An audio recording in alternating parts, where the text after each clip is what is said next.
that the British people are not represented by President Bush, for sure, and definitely not by Prime Minister Tony Blair, who's following along with his new dossier. Bismillah ar-Rahman ar-Rahim. Brothers, sisters, friends, Assalamu alaikum. Welcome. It gives me tremendous pleasure to be in New Zealand and to share my story with so many of you tonight. Now I can see a lot of non-Muslims in the room. Just relax, I'm not Islam's answer to Billy Graham. I want to share the story with you so you can enjoy it, maybe understand a little bit more about Islam. The title of the story is From Kabul to Kaaba, but I want to take you back a few weeks before I entered Kabul. I want to take you back to September 11. I bet everyone in this room can remember exactly where they were, who they were with, what they were doing when they heard about September 11. The Muslims that I have spoken to who saw the horrific events unfold on television told me that at the moment of the second plane going into the Twin Towers and realizing it was a terrorist strike, their first reaction was, "Please God, don't let this be the work of Muslims." I was in my newsroom in Fleet Street in London when I noticed people gathering around the television sets that were there. And I shouted over to somebody at the Sunday Express and said, "What's going on?" And they said, "Oh, there's been a terrible accident. There's a plane crashed into one of the Twin Towers in New York." And there's something compelling, isn't there, about live news breaking and live pictures. And I went up and joined everybody else and watched the drama unfold. And then we saw the second plane going in. I've told you about the immediate reaction of Muslims. My immediate reaction was, this is a big, big story. It's bigger than the assassination of JFK, could even be bigger than man landing on the moon. I've got to get out to New York. My reaction was different to those of the Muslims, certainly. By the time I got to Heathrow Airport, the Twin Towers had imploded, the Pentagon had been hit, a plane had gone down in Pennsylvania. America was at war, it was under siege. Her airspace had been closed down, her borders had been sealed, and I physically couldn't get into the country. No matter which airline or which route I looked at, it was impossible. And so I hung round Heathrow in and out for the next 4 days. Finally, I got that ticket for the first flight out to New York. And as I was making my way to the departure lounge, my phone went and it was my boss, the news editor. He said, "There's been a change of plans. We want you to go to Pakistan." I was furious. The contacts that I had been making were in New York. My clothes that I had packed were for New York. I'd never been to Pakistan. I probably needed injections. You know, what is this country? Why do you want to send me there? This is a Middle Eastern thing. Why don't I go to the Middle East? And he said, "No, the story is going to unfold in Pakistan and neighboring Afghanistan." Within 12 hours, I arrived in Islamabad, dressed for New York, which went down very well, as you can imagine. And over the next few days, I started writing about people's hopes and fears for the impending war which was going to happen in neighboring Afghanistan, where the richest country in the world was going to bomb the poorest country in the world. By the end of the week, 3,000 journalists from around the world had joined me. They were in Peshawar, they were in Islamabad, and they were down in Quetta. Thousands of journalists from all over the world, from print, radio, TV, the internet, every form of communication you can imagine. I worked for a Sunday newspaper. I was the chief reporter of the Sunday Express, and I was trying to second guess what the news would be at the weekend. You get a chance to be more analytical, and I'm not a journalist who has ever been spoon-fed from governments. I don't trust them. And so I began to think that the best story was probably in Afghanistan. From the ordinary people, the ordinary Afghan people, I wanted to know what their expectations and fears were, what life was like for them living under the Taliban. We'd read a lot of news. According to Bush and Blair, the Taliban was the most evil, brutal regime in the world. They subjugated and oppressed women. They killed them randomly. The tales that were coming out were terrible. I distinctly remember Tony Blair saying, "These people are so evil, they won't even let their children fly kites." And so I decided, well, I need to find this out for myself. And I went to the Taliban embassy in Islamabad, and I tried 3 times to get a visa, and 3 times I was rejected.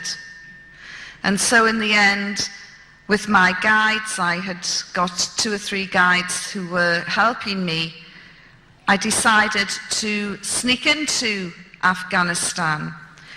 The idea was planted in my head by the BBC's chief correspondent, John Simpson, who had put on a burqa and put his toe into Afghanistan and said, "Hey, look, I've become invisible." And I thought, well, if the BBC's gargantuan correspondent can become invisible, then surely it will be easy for me. And so we devised a plan that we would be part of a wedding party. I would go in with 2 guides, one from the NWFP province in Pakistan, the other one was born in Afghanistan. And we went in as a group. I put on the burqa, we drove through the Khyber Pass. That was another eye-opening experience. I imagined the Khyber Pass to be about 30 yards long. It was 33 miles long, winding, dramatic, mountainous roads, amazing scenery, traces of British imperialism everywhere. And then we went right down into a dust bowl known as Torkham, and there was no man's land. We got out of the car and started to walk towards the Taliban checkpoint, where some very scary-looking men with great big beards and big black turbans and Kalashnikovs were sitting, waiting. Suddenly I could hear my heart thump, thump, thump in my ears, and I'm beginning to think, maybe this isn't such a good idea. I wanted to turn round and run away, but I'd gone beyond the point of no return. But it was as predicted. I had become invisible. I didn't even warrant a first look, never mind a second look, as we crossed the Taliban checkpoint. I think I was a cross on someone's ID papers. And we went across, we jumped into a taxi, and we headed for the first major city, which was Jalalabad. I was very tense, very excited. I was going to see firsthand what life was like in one of the major cities in Afghanistan, in this male-dominated regime where women were oppressed and subjugated according to Bush and Blair, When we pulled up at the marketplace, I was really surprised, because there, who was doing all the shopping? The men. You can't get Western men into supermarkets or to do the shopping, and there were all these men doing the shopping. I thought, well, this is a good sign. Of course, the reason for that was under the Taliban regime, women were not allowed to talk to strange men. And strange men were any men other than a husband, a father, a brother, or a close male relative. So doing something as simple as buying a bag of sugar was virtually impossible unless you were related to the trader. There were women around. They were all wearing the burqa, and they were in the company of their mahram, or male companion escort. I sat on the edge of the marketplace and watched, and there were lots of Taliban around, and people seemed very excited and very happy. They didn't seem as though they were about to be bombed by the most powerful nation in the world. People seemed relaxed, and I was quite surprised. Our party then went with provisions to a tiny village, not even the size of this hall. And we went into the village, and there was lots of tears and laughter as one of their own had returned, and he brought with him his cousin from the NWFP, his wife, his children. And then they said, well, who's that? Pointing at me. And he told them in Pashto. I didn't understand the language, but I could tell from the reaction that they were not at all happy. Why on earth have you brought a Westerner into our midst at a time of war? That day, the Taliban spiritual leader, Mullah Omar, had just announced that anyone helping a Westerner would be executed. So naturally, they were angry, they were nervous, they were agitated. But within half an hour, the natural exuberance and hospitality and curiosity of the Afghan people overcame the villagers, and they started talking to me. The first was a young girl in her 20s, and I said, what do you think about this impending war? And she said, I am so angry. I should be in a hospital by now, qualified as a doctor, ready to help my people, ready to save lives. People are going to be wounded in this war, and I could help and save them. And I said, so what is your problem? She said, my training was stopped a couple of years ago. The Taliban closed down the training center and sent all the instructors home. And here I am now, back home, rotting away in this village when I should be helping my people. And I felt very sorry for her, and I could feel her frustration. Here was a young, ambitious girl, and her life seemed to have been put in limbo. Just then, her elder brother came in, and he, through the translator, started talking, and he also had been training to be a doctor at the very same medical school. And when it had closed down for financial reasons, he too had been sent home. So it wasn't just the girl who was being affected, her brother was as well. And as we were communicating with the help of the translator, an Afghan lady walked in, and she looked at me very carefully, and she put her hands on her hips, and she really looked me up and down. And then she said through the translator, have you any children? And I said, yes, I have a daughter. She said, just one? And I said, yes, just one. And she pushed me, very strong. I lost my balance and went the other way.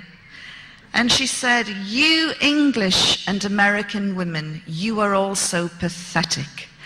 All you can ever have is 1 or 2 children. Me, I can have 15. And when you run out of your boy soldiers, I will be producing more. Don't think that Afghan women are shy, retiring creatures. And I thought, well, if this is what the women are like, what on earth are the men like? And I said, but aren't you afraid of America, of American soldiers? She said, dare one American soldier come into my village and I will get those pots and pans and I will fight him back myself. And I thought she probably would. Then she said, look, I'm really sorry about this mishap. We're very sorry, but this mishap in New York, it has nothing to do with us. And she kept calling 9/11 a mishap. And I thought, you know, this is really provocative, this is so offensive, this is insulting, 6,000 plus people have died, that's what we thought at the time, and you're calling it a mishap?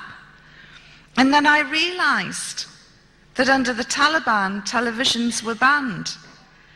Nobody saw the dramatic images that we saw, which were played on our TVs every day, day in, day out, for more than 2-3 weeks, whipping up the anger and the hysteria and the fear, watching the towers being hit, the towers imploding. They didn't see any of that. They lived in single-story buildings. So trying to convey to them the full horror of someone trying to jump from the 101st floor rather than face the inferno inside was very, very difficult. And that is why the Afghan people referred to 9/11 as a mishap. But she said, we're very sad. But what has this got to do with us?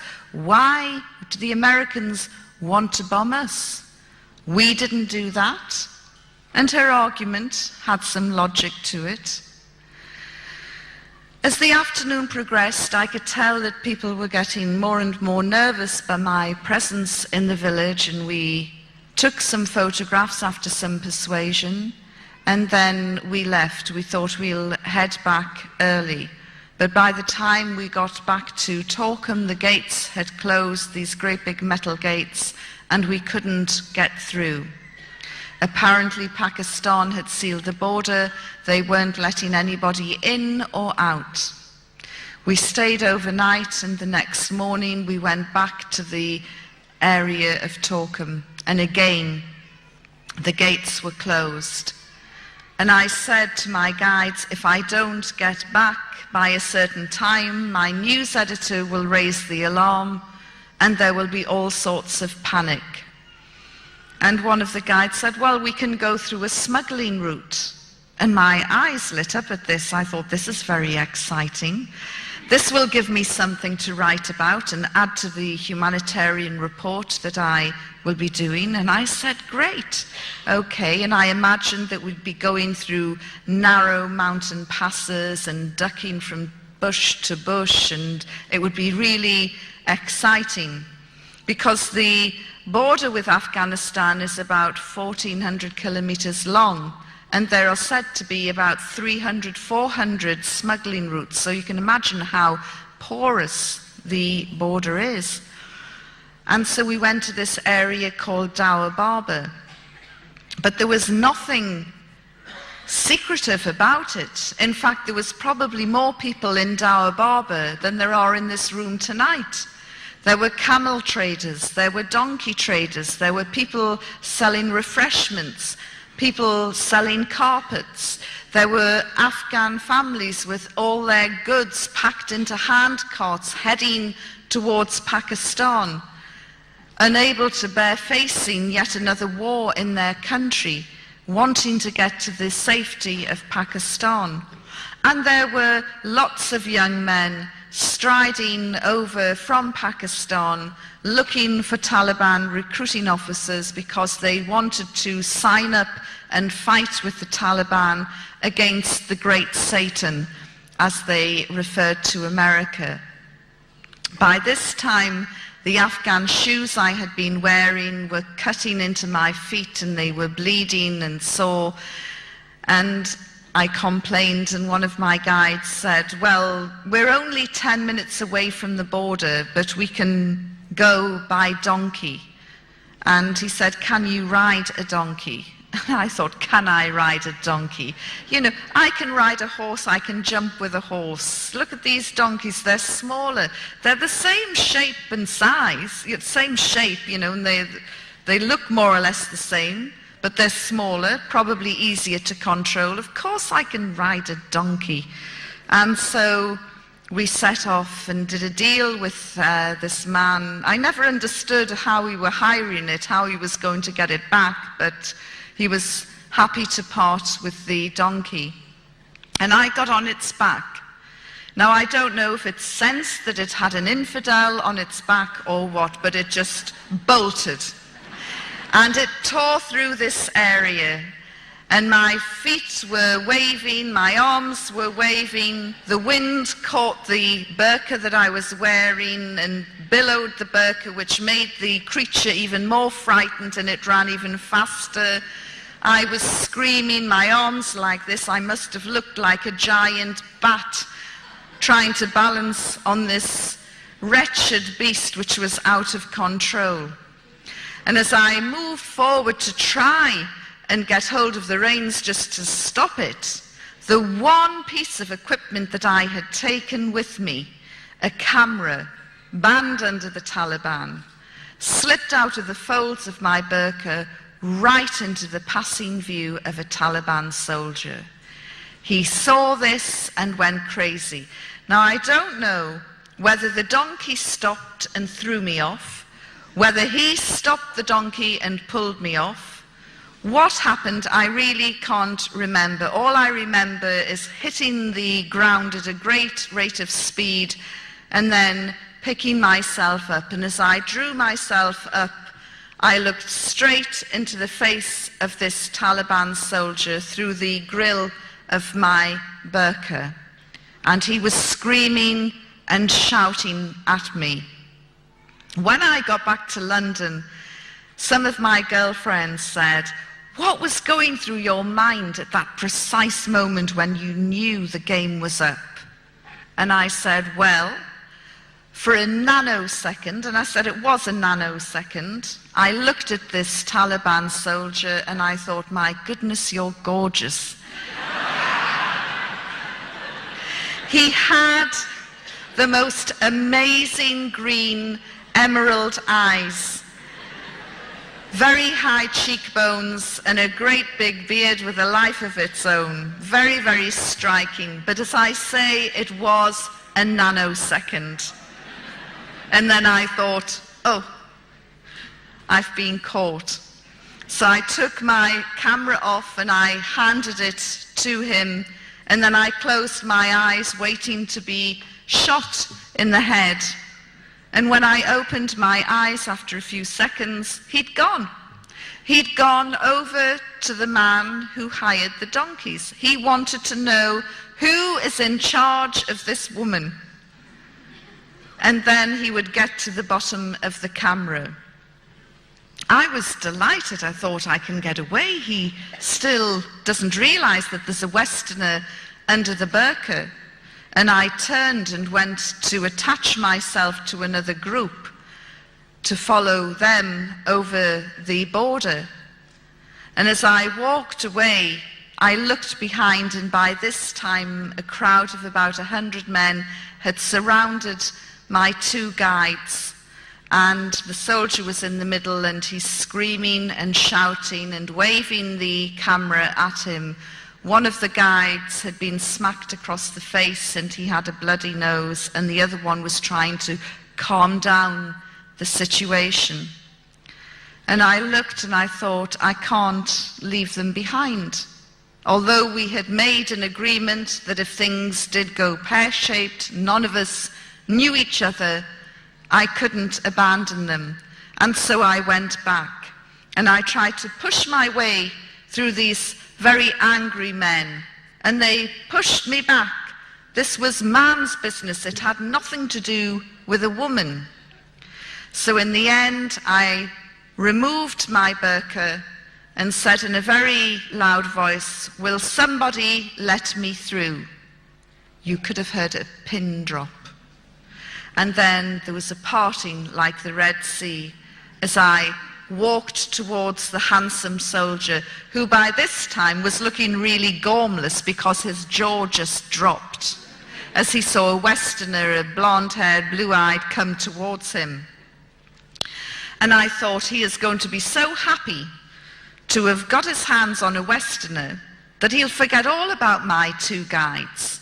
And as I walked, I shot them a sideways glance, and I could see by the full horror on their face that just when they thought things couldn't get any worse, they had. I had emerged. I went up to the soldier, demanded the return of my camera, and once he'd recovered, he got the three of us and we were bundled into a vehicle and taken off in the direction of Jalalabad. During the journey, the driver and the Taliban soldier had a very fierce exchange, and they kept looking back at me and arguing and looking back, and suddenly the driver did an emergency stop. The soldier asked me to get out of the car, and then he took me to this raised piece of ground and asked me to stand on it from the way he was motioning. So I stood on this raised piece of ground, and then he went off. He went marching off to my left, and I thought, where's he gone?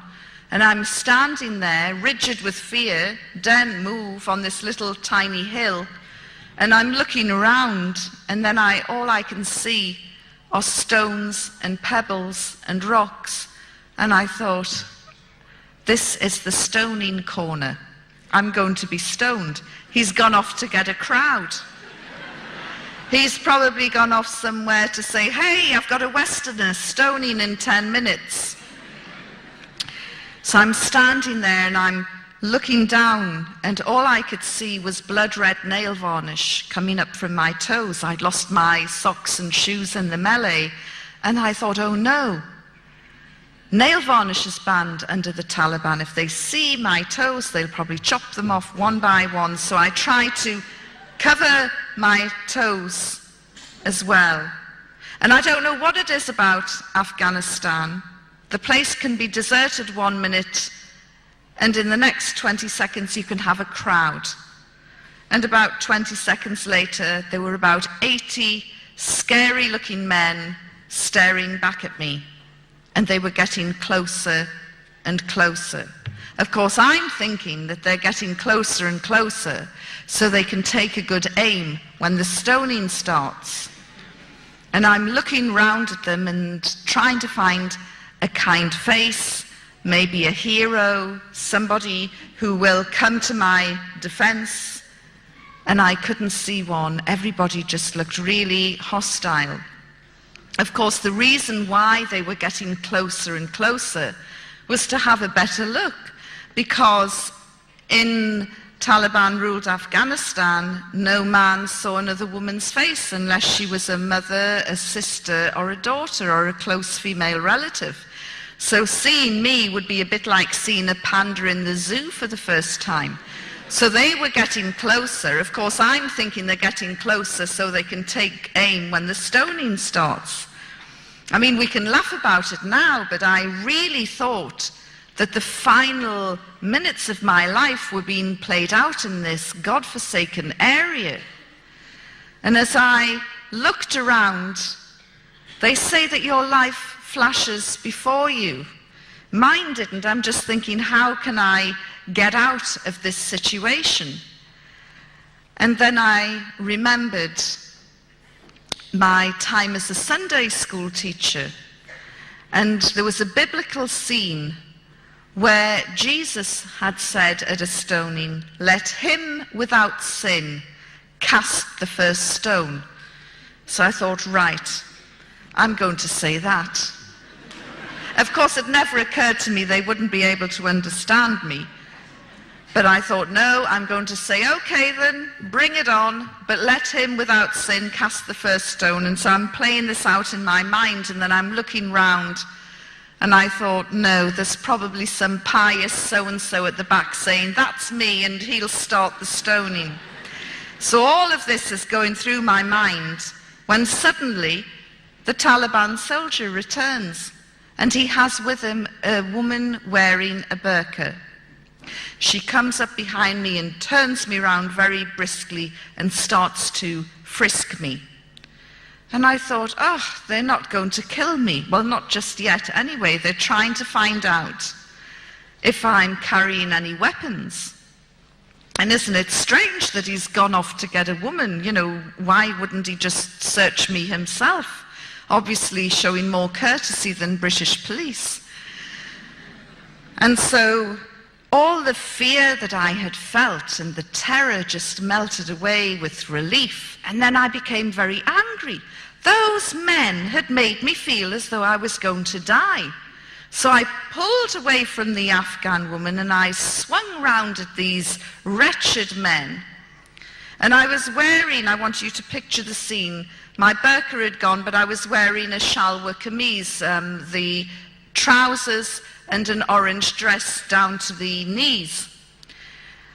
And I swung round at these men, very angry, and I said, I am not carrying any weapons. And to emphasize this, I picked up the hem of my dress and said, look. Well, there was a collective sharp intake of breath. And then they all turned round and ran as though the devil was snapping at their heels. I don't know if any of you have seen the Carry On film where the Scottish regiment lift up their kilts at the natives and they run off, but it was the same effect. Of course, this was highly inappropriate behavior for a woman in Afghanistan, as I was to find out. And the lady wearing the burqa swung me back round and whacked me across the face. She was in such a state of shock at this vulgar display.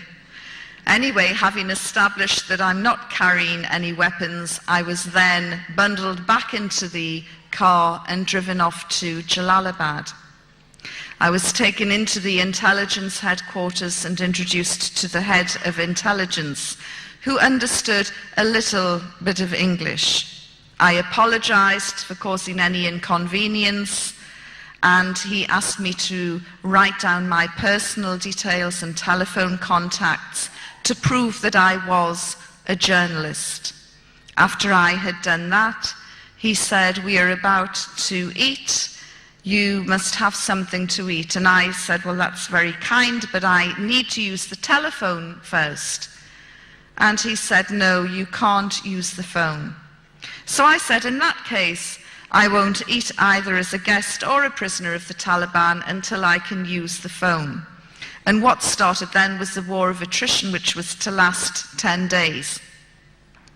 Now, you would think that the most evil, brutal regime in the world couldn't care less if one of their prisoners had gone on hunger strike. But these men were very, very upset.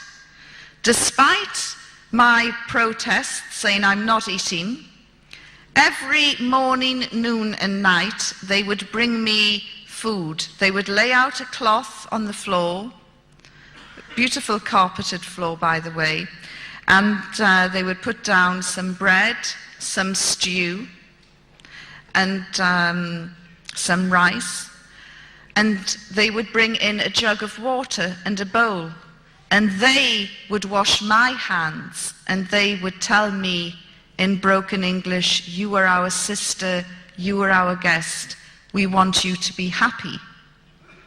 And I thought, what sort of evil, brutal regime is this? Don't they understand the job description? And I'm thinking, you know, this is just a trick. They're trying to soften me up. And then the really bad guys will come in with the electrodes. In fact, isn't it strange? Everything that I thought would have happened to me under this so-called savage primitive regime happened to prisoners in Abu Ghraib, in Guantanamo Bay, and other US holding facilities, which always prompts me to say, thank God I was captured by the most evil, brutal regime in the world and not by the Americans.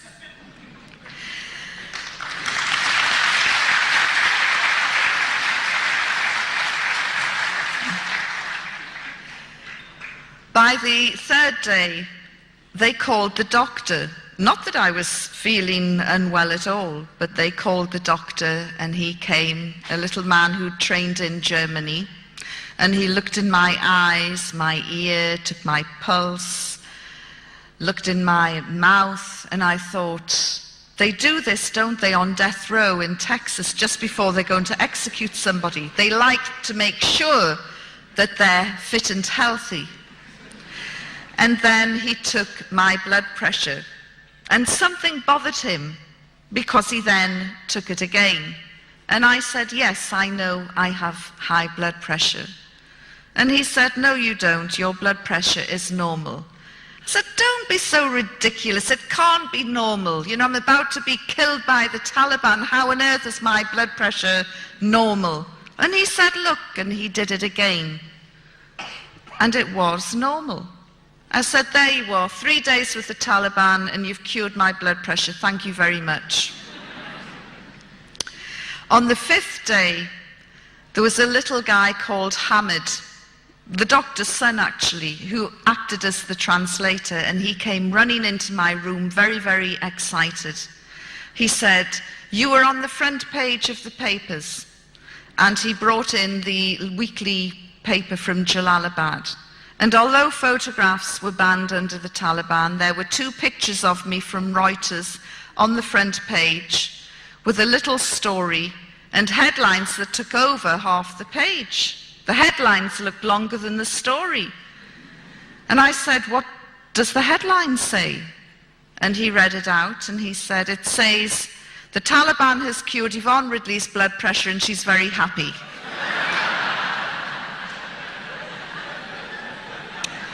Not the catchiest of headlines.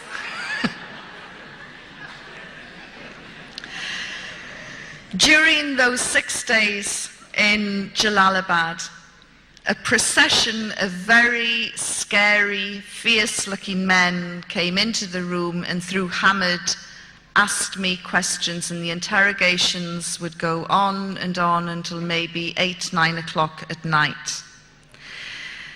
They never physically threatened me. The worst thing that they said to me was, if you don't tell us the truth, you will be here for 20 years. I assured them that they would get sick long before I did. And I had decided on quite a risky strategy, really. I had decided to be the prisoner from hell. I had bought into the propaganda, you see, that this was the most evil, brutal regime in the world, and it didn't matter what I said or did, they were going to kill me at the end of the day, when they wanted to. And so I just thought, if I'm nice, they're going to kill me. If I'm nasty, they're going to kill me. Well, I'm just going to go down fighting. And so I was very abusive and aggressive. And the harder I pushed them, the nicer they were. And they would say, why are you angry? You are our guest. You are our sister. Hamid had to translate my words. And one day he said to me, I am terrified of these people, and you should be as well. And it's not nice for me to translate your words. I get scared. On the 6th day, Hamid came to see me, and his face was nearly black with fear. His mouth was so dry he could hardly talk. And he said, you have a very important visitor. And I said, who is it? He said, I can't tell you, but you must be respectful. I said, well, who is it? Is it Mullah Omar? And he said, please, just be respectful. You have to show some respect. This is a very, very important person. So I'm thinking, I wonder who it can be. 10 minutes later, there was a knock on the door. Although I was the prisoner, I had my own key. And so I unlocked the door, opened it, Hamid stood aside, and there in front of me was a man who made my blood run cold. The hair on the back of my neck lifted. For 6 days I had avoided talking about religion, and there in front of me was a religious cleric, a Milano. And everything in Afghanistan is dirty, ripped and torn and dusty. He was wearing an immaculate ivory gown, one which went right down to the ground. The Taliban's clothes were above their ankles. This guy's clothes were right down to the ground. You couldn't see his feet. And he had a great big ivory turban. A very modest beard by Afghan standards. Very light brown, modest beard. And light brown eyes. And he had beads which he moved, like rosary beads, which he moved 2 at a time. And there was something else about him that I thought was weird. And when I mentioned it to my first Muslim crowd, a few of them went, Alhamdulillah. When I told them, I said there was something really weird about this guy. He had a shine on his face. It was like a light on the inside coming out. I've never seen anything like it before. And I was told by my Muslim friends back in London, this is the nur, the light that comes out of somebody who is very pious, very practicing, a very good person. I didn't know that at the time. I just thought there's something weird and spooky about this guy. After I recovered, I moved aside and invited him into my room. And he was so graceful and elegant, he didn't even seem to walk. He just glided in and glided down. And I sat opposite him, and Hamid acted as the translator. And he said, "What is your religion?" And I thought, oh, here we go. I said, "I'm a Christian." He said, "Yes, but what sort of Christian? Are you a Roman Catholic? Are you a Protestant?" I said, "I'm a Protestant from the Church of England." And he's smiling and moving his beads. And he said, "And what do you think of Islam?" "Oh," I said, "it's fantastic. It's absolutely wonderful." Of course, I knew nothing about Islam, very little, and the little that I knew was totally wrong as it turned out. And I went off in praise for 2 minutes of this faith that I knew so little about. And he smiled and he moved his beads. And then when I finally stopped running out of adjectives, he said, "Islam is a beautiful religion." I couldn't agree more. And then again, I ran off in praise of Islam. And he smiled as he listened, and Hamid translated. And I said, "Do you know, the people around here are so passionate about their faith that they pray 5 times a day. I know because I've watched and counted it." And he looked. He must have thought, "You stupid woman." But I didn't realize that Muslims are expected to pray 5 times a day. So he moved his beads. And then he said, "So, you would like to convert?" And I thought, he's led me into a blind alley here. If I say, "Yes, I'll convert," he'll accuse me of being fickle and insincere, and he'll say, "Take her away and have her stoned." If I say, "No, I'm not interested," he'll say, "How dare you insult Islam? Take her away and have her stoned." So I'm trying to come up with the right answer. And then in the end I said, "Look, I can't make such a life-changing decision while I'm in prison, but if you let me go, I promise I will read the Quran and I will study Islam." And he smiled and he didn't say anything more, and he rose up and he glided out. Hamid went scuttling after him, and he returned a few minutes later and he said, you're going home on a Red Crescent plane. Well, I punched the air and congratulated myself for having dealt with this Milana, this religious man, in such a clever way. And within a few minutes, the little goods that I had accrued were in a plastic bag, and off I was in a truck heading for Kabul. 7 hours later, after a dusty, bumpy ride, we came into Kabul and drove straight past the airport. But I was okay. I just thought, well, there are other Westerners being held by the Taliban. We're probably going to pick them up. All I know is that I'm going home on a Red Crescent plane. That night, I was to find out another aspect to the character of the Afghan people. They don't like giving you bad news. They don't like telling you anything that will upset you or cause an adverse reaction. And so we drove past the airport, and then we pulled into a really grim prison. Everything that you would imagine a third world prison to be. And I was asked to get out, and I got out, and we walked down this dark, dingy corridor, and then they pushed open this little metal door with a little spy hole in it. And there, sitting on a concrete floor, were two Afghan women, one with a babe in arms and the other one heavily pregnant. And they said, tonight you will stay here. And I said, no, you've made a mistake. I am going home on a Red Crescent plane. Of course, the thing is, when you lead someone on, you have to deliver the bad news at some point. And so the bad news was delivered to me then. You're going nowhere, you were a bad woman, you entered our country illegally, without a passport, you have to be punished.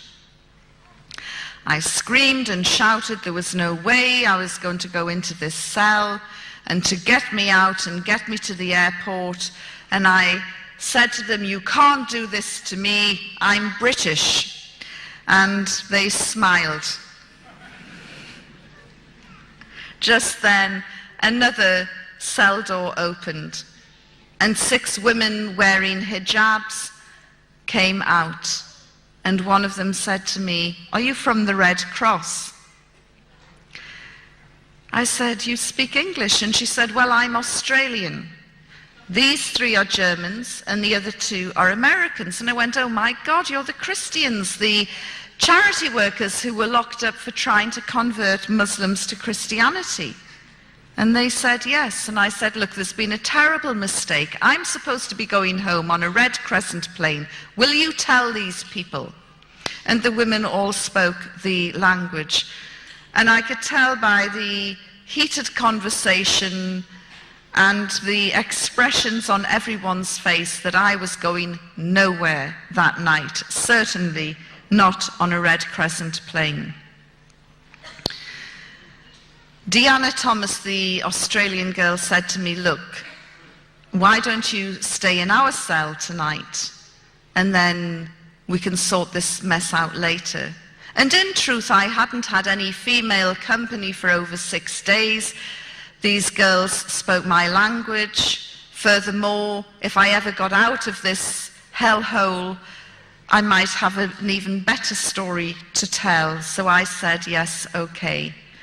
And I followed them into their cell, and I looked around, and it was so grim. It's everything you would think a third world prison to be. And suddenly I broke down and I started to cry, the first tears that I had cried since my captivity. And I said, well, the Taliban have finally broken me. And amid the sobbing, I felt for my cigarettes, because although cigarettes were banned under the Taliban, when they realized I smoked, they gave me lots of cigarettes. So I pulled out my cigarettes, and I was about to light up when I just said, oh, does anybody mind if I smoke? and the tears were coming down, and I'm sobbing and about to light my cigarette when they all said, yes, this is a no smoking cell. How could I find the only no smoking cell in Asia? How unlucky can you get? They said, look, if you must smoke, go outside into the courtyard. We're about to have a meeting. Suddenly, my nicotine craving went, and I said, a meeting? And they said, yes, we have 2 meetings a day. And I'm looking round, and I'm thinking, what happens round here that they have 2 meetings a day? It's the escape committee. They're digging a tunnel, and this is a progress report. So I said, do you mind if I listen in to your meeting? And they said, no, not at all. So I suddenly forgot about my cigarettes for the time being, and I sat on the edge of this bunk bed, and the 6 girls sat in a circle on the floor, and then they pulled out their Bibles. And I'm thinking, I don't believe this. They have been charged under Sharia law with trying to convert Muslims to Christianity. They're in serious trouble. They could be executed. And now they're getting their Bibles out. And I'm looking at the door expecting the Taliban to come bursting in and beat them up or do something horrible to them. And nothing happened. Of course, as I did read the Quran later, it states quite specifically that we must, as Muslims, protect people of the book, i.e. Jews and Christians, and we must allow them to carry on and carry out and perform their faith. And this is exactly what the Taliban were allowing the Christians to do, although I didn't realize it at the time. So they read from the Bible, very loudly, a passage appropriate to their position. And after 20 minutes, they put their Bibles down and pulled out handwritten pieces of paper. And then they started to sing. Now, I can tell you, as you know, I was a practicing Christian in those days. And when I say practicing, I probably went to church maybe twice a month, which in some people's eyes is bordering on fanaticism. And we would sing, you know, these Victorian hymns, and they started singing, not Victorian hymns. We are talking very loud, very robust, happy-clappy, full-on Southern Baptist style, hallelujah type singing. So this started, and at that point I went outside into the courtyard and I smoked 3 cigarettes off the trot. The azan, the call to prayer, started, and I thought, I don't believe it.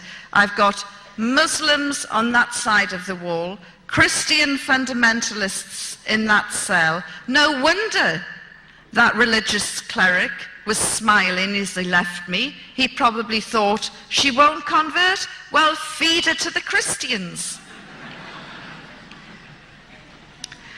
Although I make fun of them, I have to say that those 6 girls were incredibly strong, and their faith did get them through their ordeal, which lasted much, much longer than mine. After they'd finished singing, they then started praying. And again, it was really full-on, in-your-face, hallelujah type praying. In fact, at one point, they were all shouting different things, and at one point I could hear one of the girls, I think it was the American girl, Heather, shouting, Lord Jesus, show me the way out of here. And I have a very gallows sense of humor, and I felt like shouting back, straight down the corridor and turn left, but there's a great big Talib there. That night, I slept on this concrete floor with a very wafer-thin mattress. And when I woke up the next morning, I was given a change of clothes. In fact, I'm wearing the prison clothes now.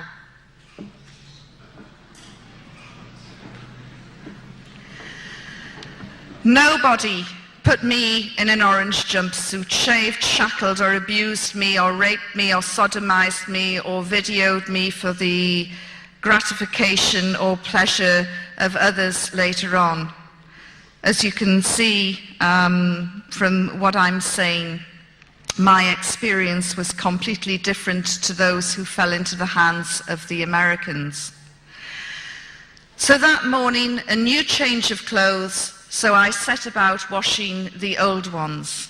And one of the German girls took me into the courtyard and gave me a metal bucket and took me to a hand pump, and she said, "You can get your water from there." And I'm looking at this contraption which looked as though it had come from one of those old Western movies, and I started cranking it. And eventually some water came out, and I'm saying, "This is amazing. How do they heat it underground?" And she started laughing. She said, "It's cold." I was given a pumice stone and some soap flakes, and I set about washing my clothes. And I then hung them on the washing line in the prison courtyard. Within 5 minutes, I'm sitting trying to enjoy the last days of the summer sun, and the prison governor came in, a great big man with a huge beard and really a very scary looking dude.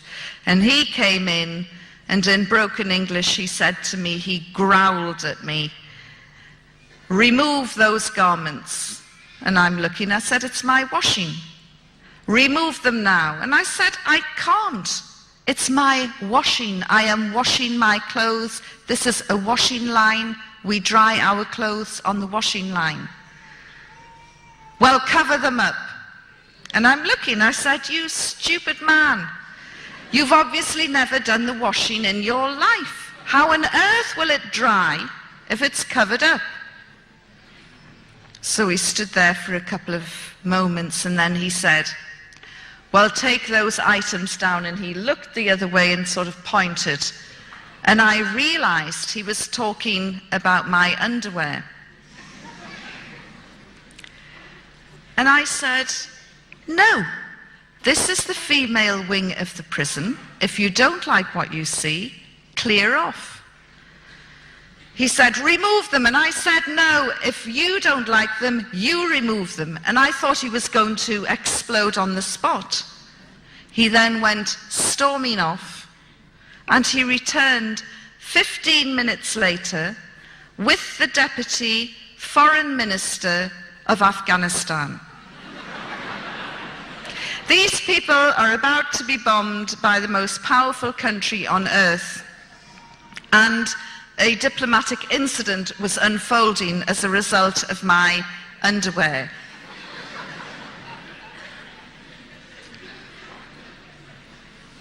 I don't want to embarrass the men here, but I mean, we're not talking anything small, salacious and lacy. We're talking big, comfortable Bridget Jones.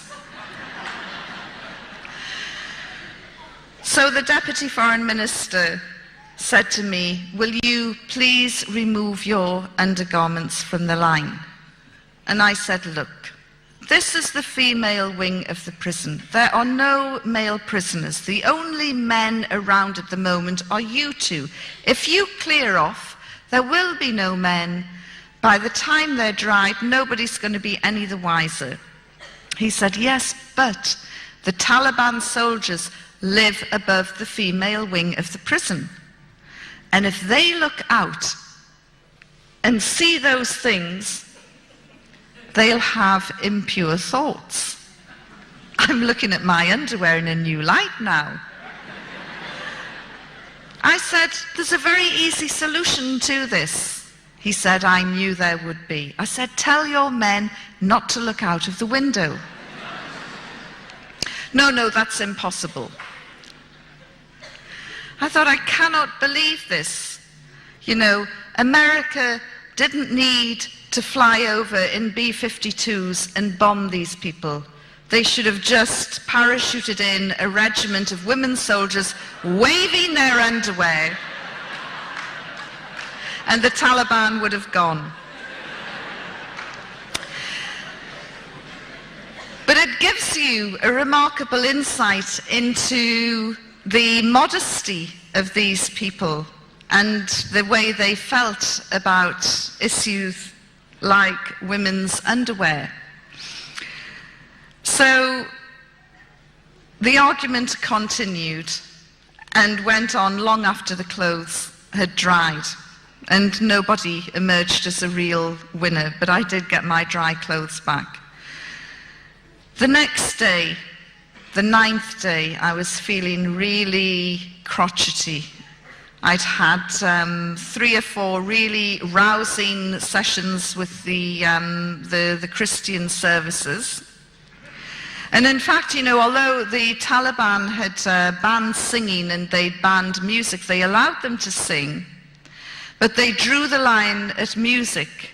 And I am eternally grateful to this day that they confiscated their tambourines and guitars.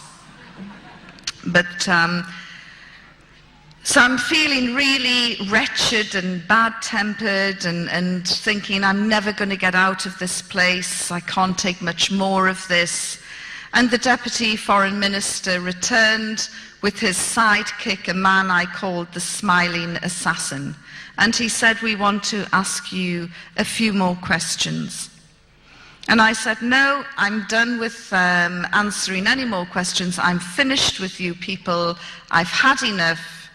And I then launched into a series of insults and curses and swearing. And then I rounded it off with something that I've never done in my life before, I've never done since, and you would get sent off a football pitch for doing it. I spat at them. And then I went into my cell and I started shaking. And a couple of the Christian girls said, "Did you just do what we thought you did?" And I said, "Yes, I've gone beyond the line. I've gone beyond the wire. I've pushed it, and I'm in serious trouble now. I can sense it." And just then one of the female prison officers came in, and which was translated for me later, and she said, "Tell the English woman she is going to be flogged because she cannot do this to high-ranking people." So I'm standing there rigid with fear, cursing me and my big mouth, and wondering, is there going to be a public flogging? Will Al Jazeera be there to record it? You know, what is going to happen? And I'm standing there rigid with fear, and about 10-15 minutes later, we heard the gates open in the courtyard, and Heather, one of the American girls, came running in, and she said, "They've returned. Yvonne is going to be flogged." And just then, 3 of the Christians threw themselves down at me and grabbed onto my clothes and started saying, "Lord Jesus, don't let Yvonne feel any pain." And I'm standing there looking at them thinking, you know, you're making it worse. And just then the Smiling Assassin walked in, and he had in his hand the one thing that I wanted, the very thing I had gone on hunger strike for 9 days earlier. He had in his hand a satellite phone, and he strutted around the cell and showed off this satellite phone. And he said, all of you can ring home. You can all ring your families today. Apart from her, the English woman, she's horrible and she spat at us and she has to be punished. So it's interesting, this is how the most evil, brutal regime in the world decided to punish me. They allowed my cellmates to ring home, which was fantastic for the Germans. They hadn't, and all of them, they hadn't spoken to their family for 2 months. It was an opportunity to ring home and say, look, we're okay, we're holding out. And then one of the German girls went to the smiling assassin and made a special plea and said, look, Yvonne needs to talk to her daughter. Please let her call home. And he said, no, she's a horrible woman. She has to be punished. And as I say, that was my punishment, which I, looking back, think shows a degree of wisdom and insight on their part, which is more than can be said for my behavior. And my only mitigation is, look, I hadn't eaten for 9 days and I was starting to get fractures. That afternoon, the senior officers returned and they removed me without warning, got my things together and said, you're going. And then they took me out of the prison and upstairs into the Taliban sleeping quarters. And one of the senior officers had vacated his room and said, you complained about the prison downstairs, is this good enough for you? And it was a very nice room by Afghan standards. And he said, tomorrow you will go home, inshallah. And I said, what is this inshallah you keep using at the end of every sentence and it never ever happens? Of course, I now know inshallah means God willing. And they put me in this room, they gave me the key, I locked myself in. I had a fantastic view over the city of Kabul, looking right up to Kabul Hill where all the anti-aircraft units were. And I sat on the bed contemplating my future, wondering if and when I'd ever get out. They kept saying, tomorrow you will go home, inshallah, but inshallah it never happened. And so I was wondering how genuine they actually were. Why had they removed me from the Christians? Was this my last night on earth? Would they execute me tomorrow? I really didn't know. All of this was going through my mind. And then suddenly there was a huge rip, as though somebody had just torn the sky open. And there was a great big light. And it was the start of the war. That night, America and Britain dropped 50 cruise missiles on Kabul. You can hear a cruise missile from 20 miles away. These were coming within a quarter of a mile of the prison. I had covered wars before, and I don't know why it had not occurred to me then, but it certainly occurred to me that night. These bombs don't discriminate. There's nowhere to run, there's nowhere to hide. Civilian, military, man, woman, child, these bombs cannot tell the difference. I'm going to be blown apart by a British bomb. I've got no doubt Tony Blair will blame the Taliban, and that will be the end of that. And it was truly terrifying. And I also thought, there is no way the Taliban will let me go now. Absolutely no way at all. And the next morning, there was a knock on my door, and I was told, please, there is a vehicle outside. We are going to release you. I couldn't believe it. But sure enough, there was a vehicle. They put me in it. We drove down from Kabul, through Jalalabad, down to Torkham, and eventually, after some shenanigans, I was handed over to the Pakistan authorities. And as I walked back across no man's land, the camera lights went up and the journalists started shouting, how did the Taliban treat you? And in truth, up until the point that I was released, I still didn't trust them 1 inch, and I thought everything that they were trying to do had a hidden motive.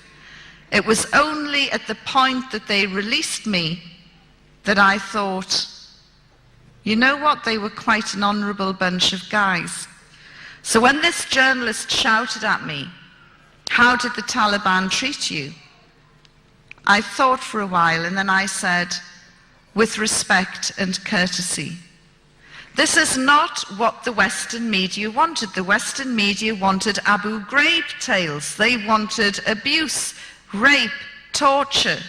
They wanted to see scars. They wanted to see tears. There was nothing I could give them other than the truth. And sadly, for some people, the truth is never enough. When I got back to London, about 2 weeks later, one of my guides on the Pakistan side called me, and he said, "Madam, the village that you visited has been bombed by the Americans." That was the village Karma, which is smaller than this hall we're in now. And I said, "Look, Pasha, I know these terrible things happen in the fog of war. And it's awful, but these accidents do happen." And he said, "But madam, how can you accidentally bomb a village the size of Karma 3 days running?" Now then, the Americans were telling us all about their strategic strikes, their surgical strikes, their B-52 bombers coming at 30,000 feet. Karma wouldn't have even looked like a dot from 30,000 feet. It was quite clear to me that this was indiscriminate bombing of civilian areas. And in many ways, the Taliban were to blame because they kicked out all of the Western journalists. Whatever you think about journalists, we do have our functions and our role. We are the eyes, the ears, the witnesses. And by kicking out all of the Western journalists, they ensured that Britain and America could and would bomb indiscriminately across the country, slaughtering innocent civilians, which they did. That propelled me into the anti-war movement and made me become very, very active as an anti-war campaigner. At that same time, I remembered the promise that I had given to the religious cleric. And I thought, well, against all the odds, they kept their word. While they hung on to the Christians, they let me go. And really, I should keep my promise now. And I started to read the Quran. Very soon, groups of Muslims found out, and somebody gave me a wonderful English translation by A. Yusuf Ali with an index in the back. So I thought, great, I'll get this over and done with very quickly. I'm going to cherry pick and I'm going to read all about the subjugation and oppression of women and what promotes people to slam planes into towers.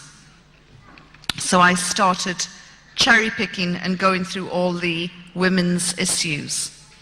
And then I had other Islamic literature to support my reading of the Quran. I couldn't believe what I was reading. The Quran makes it perfectly clear, crystal clear, no two ways about it. Women are equal in spirituality, worth, and education. Furthermore, the first convert to Islam was a woman. The first martyr to Islam was a woman. Women played major roles right from day one in Islam. They fought alongside the men. The Prophet, peace be upon him, picked out one particular woman and singled her out for praise during a battle, the Battle of Ehud, and he said, everywhere I looked, this woman was there, protecting me, fighting with me, fighting alongside me. I thought, where have we got this idea that women are oppressed and subjugated? Where do we get it from? Who put the poison in our minds?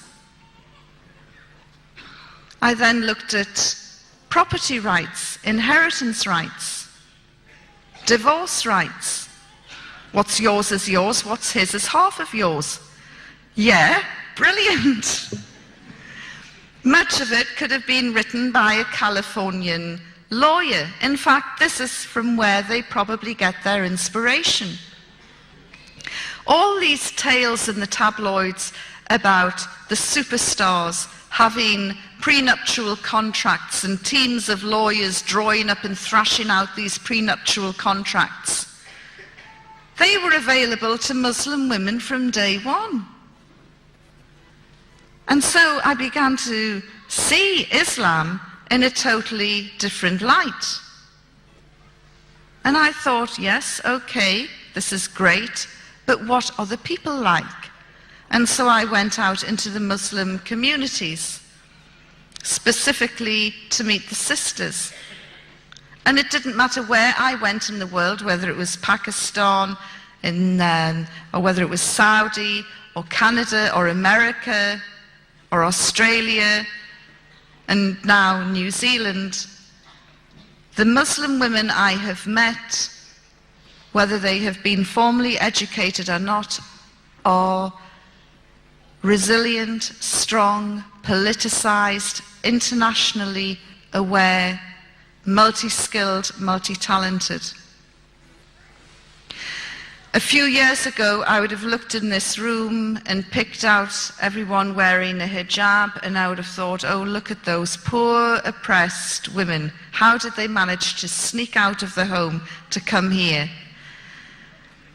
Now I'm looking and I'm trying to work out who is the engineer, who is the doctor, who is the lawyer, who is the teacher, who is doing the PhD, who's doing the MA, who's raising kids at the same time, supporting their man, running a business, a charity, who is the backbone of the community. I see incredibly diverse women.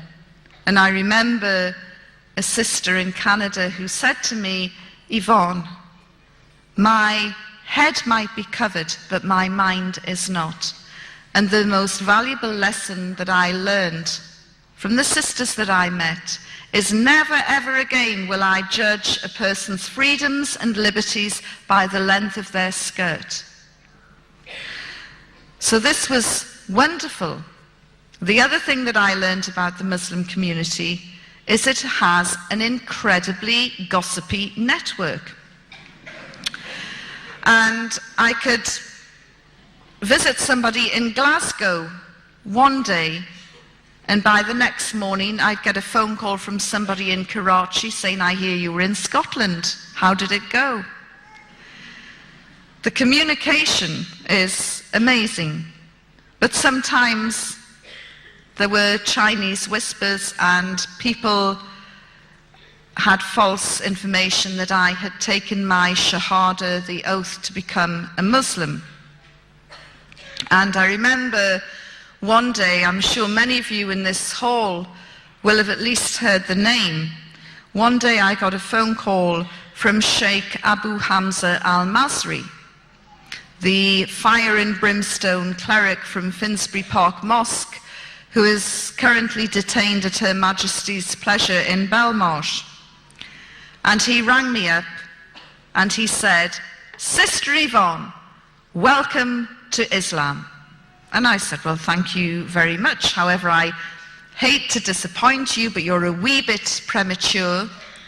I haven't taken my Shahada yet, but, you know, I will get there, inshallah. And he said, well, take your time. This is going to be the most important decision you ever make in your life. Don't be rushed into it. Don't be pressurized into it. Make sure that you read as much as you can. Be convinced before you take your Shahada. We are all making dua, prayer for you. And I thought, I can't believe that this is the fire and brimstone cleric from Finsbury Park Mosque. The tabloids love to hate him because of his hooks and his eye patch, and they really have demonized him. And I said, well, thank you very much for your understanding. I will keep you informed with my progress. And I was just about to close the line when he said, well, there's just one thing I want you to know. And I said, well, what's that? He said, well, if you go out tomorrow and you're hit by a bus, you will go straight to hellfire. I said, thank you, and closed the line. And that made me nervous. It made me very nervous. So I took a copy of the Shahada and I carried it round with me. And I would address meetings like this and I would say, look, if you come across an accident and you hear someone shouting for 2 Muslim witnesses, please come running fast because it's me trying to get in before it's too late. Happily, there was no such accident. And on June the 30th, in 2003, at 11:30 in the morning, I took my Shahada and declared my belief that there is only one God and that Muhammad, peace be upon him, is his messenger.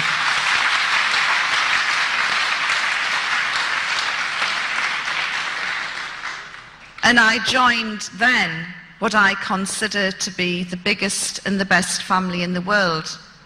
And I know that wherever I go in the world, it doesn't matter how remote the place is, I will meet brothers and sisters who will give me their love and support and help if I need it. And that is very important to me.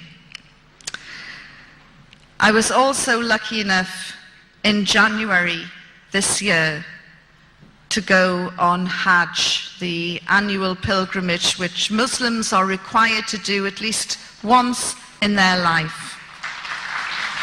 As I say, the Saudi women don't think for 1 minute that they're oppressed or subjugated. They're like a tightly coiled spring and they are really ready to launch into the political scene in Saudi Arabia.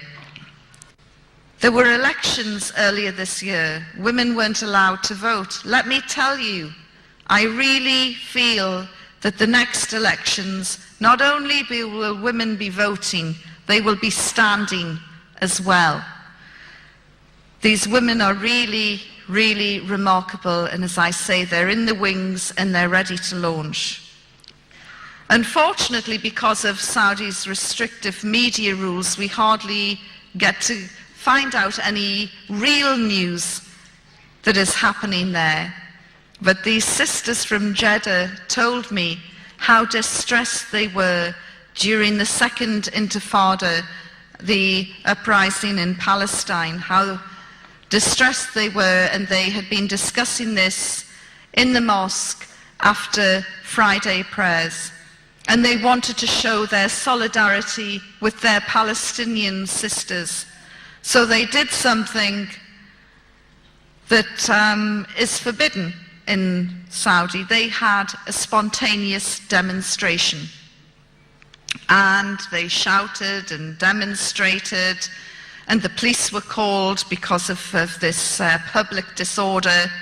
And the police moved in, and one of the main women stood in front of the police and she said, "Dare one of you touch us? We are Saudi women and you cannot touch us." And the police sprang back and they were wondering, what on earth are we going to do with these women? We can't have them demonstrating. But they're right, we can't manhandle them and cart them off to jail either. And there was this standoff for about half an hour as the women continued with their protest. In the end, the police chief had a better idea and they went and arrested all their husbands instead. They took them to the station and they said the next time their wives did this, they would be charged. Which is a wonderful tale. So that was Hajj in January. Obviously, you're all aware of the London bombings. I live in central London. We were shocked by the ferocity of the atrocity, but not surprised. The anti-war movement and the political party I belong to, called Respect, which is led by George Galloway MP, had said, long before the first bombs dropped on Baghdad, we told Tony Blair, if you take us into a war with Iraq, our security will vanish. London will become a target. In his arrogance, he dismissed us. He dismissed the fears of 2 million people who marched in London. He would rather take his orders from Washington. Really, I salute New Zealand in its strength and determination to stand up to America over many different issues. That stand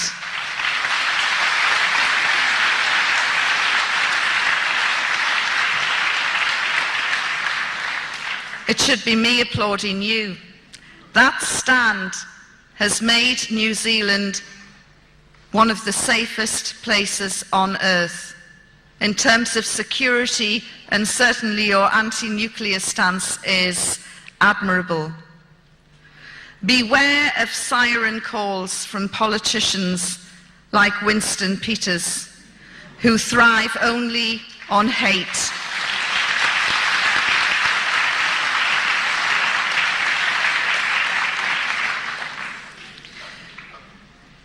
You have a very important election coming up soon. I can't tell you how to vote, but just be wary of those who would want to stand shoulder to shoulder with George Bush, because you will end up in serious trouble like we have in Britain. Thank you very much for listening to me. I am really looking forward to hearing your questions and observations.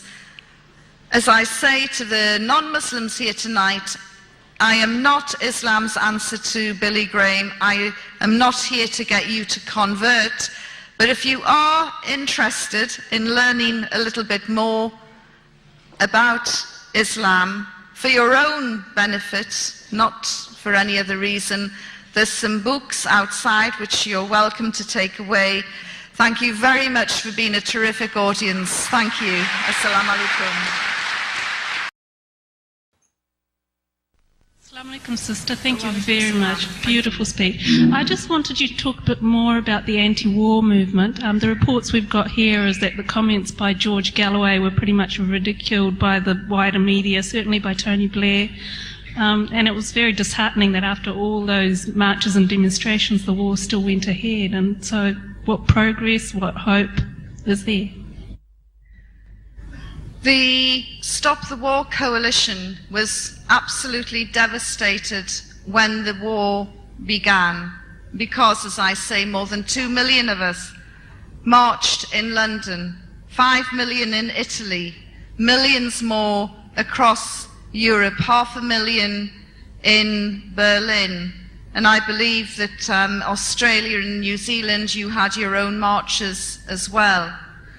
Okay, we didn't stop the war, but I'll tell you something now, we saved lives, because the Pentagon and the military strategists had to change their modus operandi.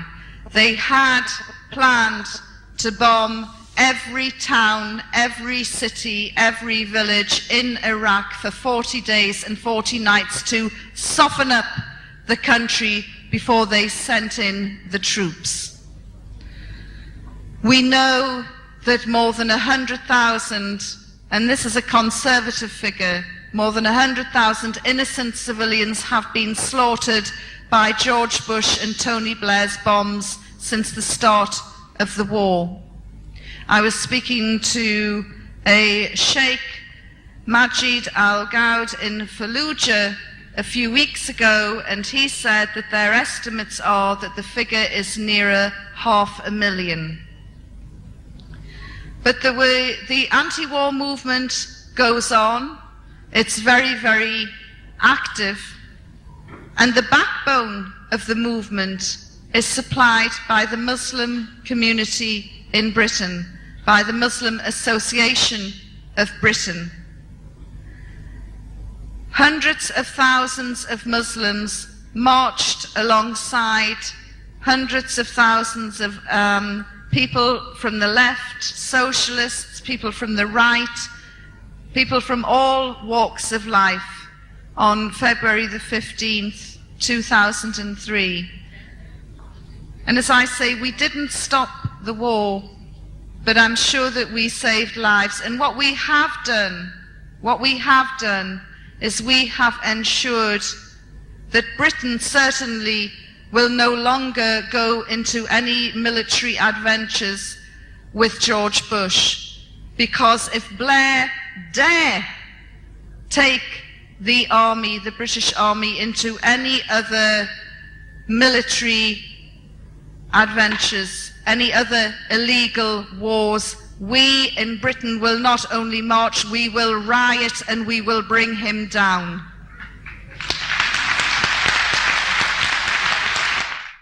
With all due respect to your experience, as well as to the power of a lot of Muslim women and the kindness of a lot of Muslim men, a lot of Muslims in New Zealand, or from our experience, have arrived as refugees from the Taliban. And so I wonder how you would answer to a lot of women in this room that have suffered under the Taliban for what you've been saying about your personal experience, who you were a Western journalist there. Mm-hmm. Yeah. No, it's a very good question, and I have actually met some Afghan women who did flee the Taliban. I met them in Christchurch, and they listened to my story, and they thanked me for it.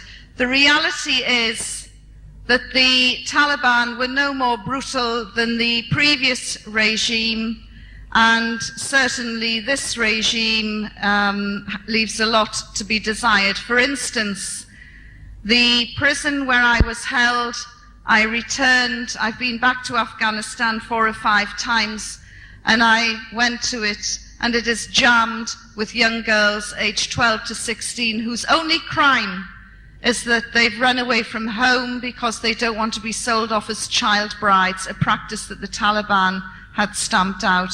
And these child brides are expected to marry men twice and 3 times their age. Yes, the feared Vice and Virtue Squad has gone, but in Herat it has been replaced by another equally odious group.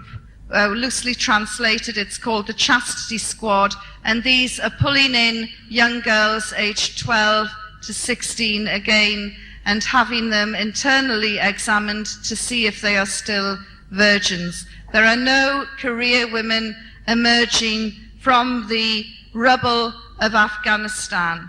There are a few little green shoots of hope, but that's about it. Karzai made such a big deal when he announced that Seema Sama was to become the first Afghan woman's minister. I went to Afghanistan in February 2002 to interview her. I couldn't even find her. The Karzai government hadn't even given her an office in the government building. It was all lip service, and she was eventually hounded out of that position in the summer with death threats. The only success story in Afghanistan at the moment is the production of opium, which has made Afghanistan the #1 heroin producer in the world. The city where I was held, Jalalabad, now has hardcore porn for sale in DVDs in the front windows. These are, I live in Soho, London's red light district, and I can tell you now, these DVDs wouldn't even be sold under the counter in Soho, but they're in the front windows in Afghanistan. What we have given the Afghan people is drugs and porn, and I'm no doubt sure they've got the rock and roll as well.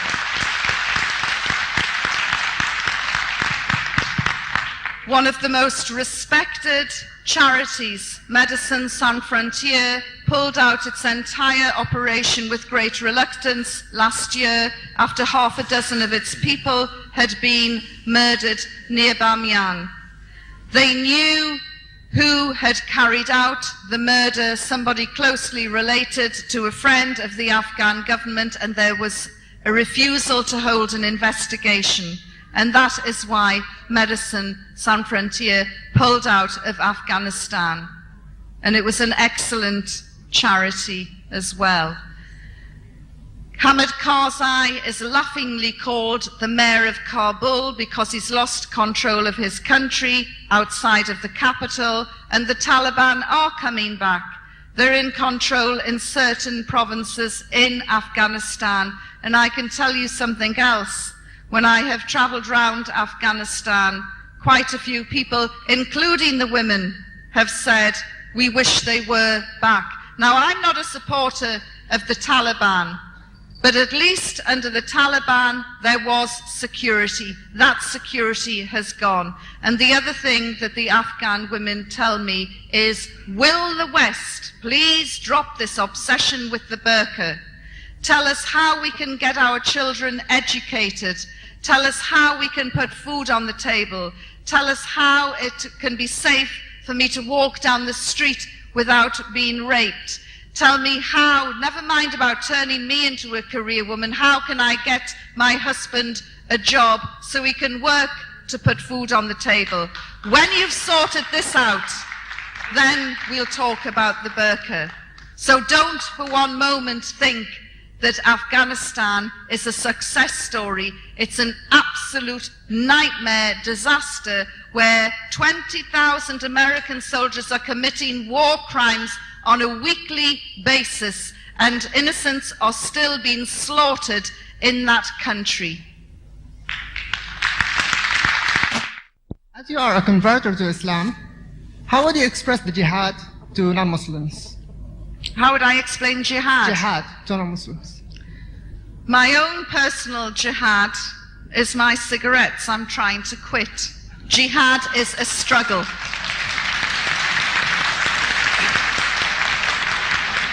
Sister Yvonne. There are many levels, but that is my jihad at the moment. My question relates to your time as a journalist and the workings of the media. This is something that baffles us as Muslim, and I'd like you to shed some light on this, working both from the inside as well as looking at it from the outside now. One of the things that I would like to understand is what are the sentiments of journalists and what are the sentiments of the media people when they report on issues that relate to Muslims and Islam. And I'd like you to shed some light on that. And I'd just like to highlight a comment that I picked up the other day in the New Zealand Herald. There was a comment that came from some expert who was talking about how to spot a terrorist in a neighborhood or something to that effect. And the comment that was relayed or written down, it said, there are three groups of people in Europe that you can identify as terrorists coming from the Muslim community. The first one is immigrants, second one is second-generation Muslim, and the third one are converts. I'm not sure what that leaves for the rest of the people, but I mean, you fall in one of the groups. So my question is, how do these comments get through the editorial process, and what are the sentiments of the media and the people working in the media when they do write things like this? It's very easy to spot a terrorist. There were 8 of them in Scotland the other week at the G8. One of them lives in the White House, another one lives in Downing Street.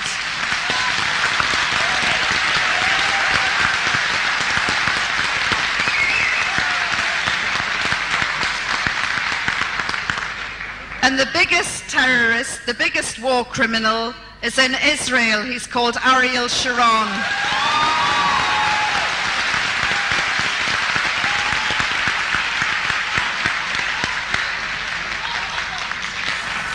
As a journalist, I would love just to scrap the word terrorist. It is meaningless.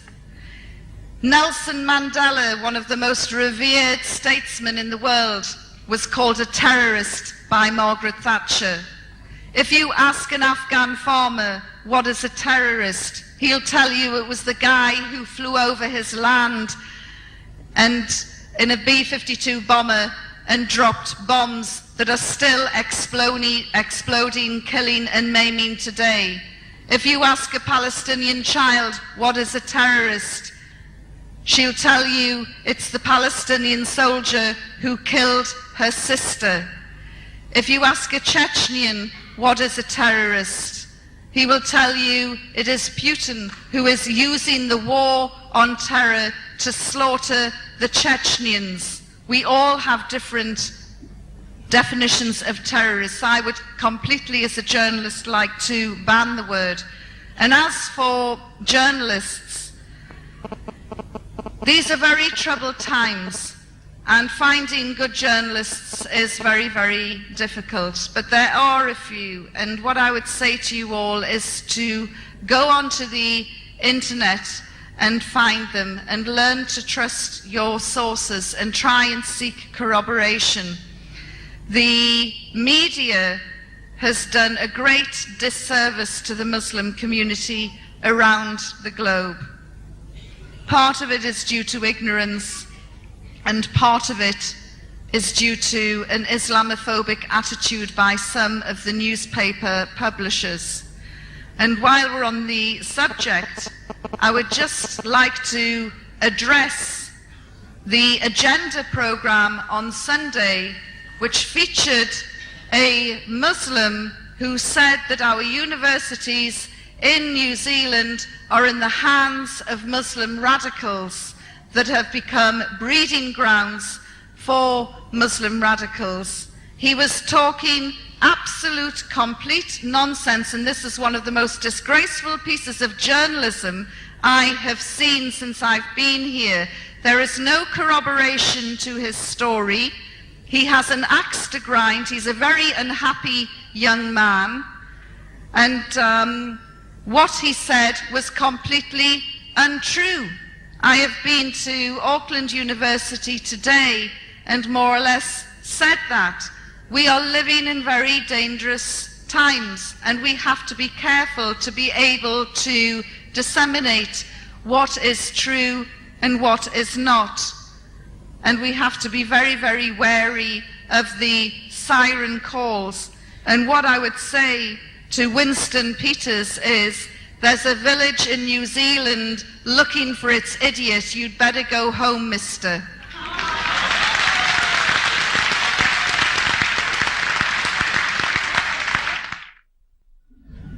Thank you, Yvonne.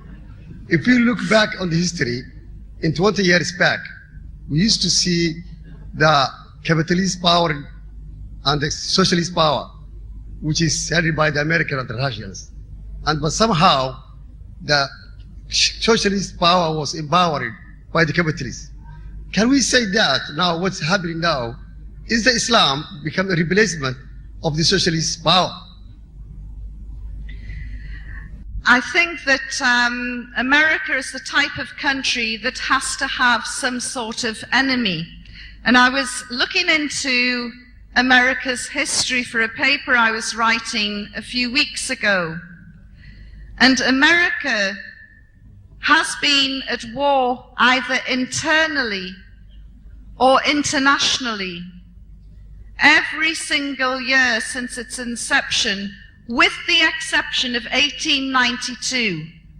Now, I don't know what happened in 1892, other than that was the year my favourite soccer team, Newcastle United, was formed. But America is a warring nation, and it has to have an enemy. At first, it was the indigenous population, the real Americans, the Indians. Then it started on the Mexicans. Then it went land grabbing round California. Then it got involved in the Civil War, and it has continued. And for the last 50 years, it has been at war every single year, bombing more than 20 different countries. This is not a peaceful nation. It has to have an enemy. Communism has gone, and it has been, I feel, replaced by Islam. Islam is an easy target for the American administration, and it's very easy to whip up hysteria and hate against the Muslim community. And we really have to stick together and be united on this. And I'm not just talking to the Muslims, I'm talking to everybody, because once America has finished with the Muslims, it could turn on anybody next. You know, it could be you. So, you know, these are very dangerous days, and that's why I would urge you to be very careful when you see big scare headlines demonizing the Muslim community. I'm actually come along tonight, and I first of all want to thank you for your heart-wrenching story that you've told tonight. We were invited tonight, and myself and 2 other colleagues from the Māori Party, and I need to say, please don't judge all Māoris by Winston Peters. He does not represent us.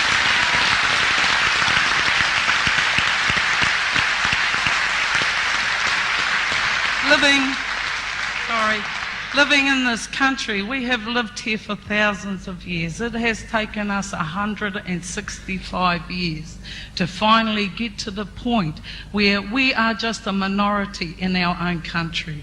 Our leaders today, in fact, Taliban Turia said that the claims by Mr. Peters is political posturing at its very worst. We are the party that is coming out for all minority groups and saying, come with us, come with the tangata whenua, because we have been here for thousands of years. I challenge you, I ask you, I beg you, come to a marae, come and meet our leaders who disagree also with what these politicians are doing, the things that they are saying. You said at the end of your speech there about how safe it is here. What we need to tell you is that there are some unsafe things happening here as well. And not to put the fear, but to say, all these minority groups, we have to come together. We really do. We have 2 major parties out there, but we have minority groups if we only come together. Because I can tell you, my leaders, Dr. Peter Sharples and Tariana Turia, share your views. That is why they go out into the newspapers and they say, we support the Muslim community here in New Zealand. Kia ora.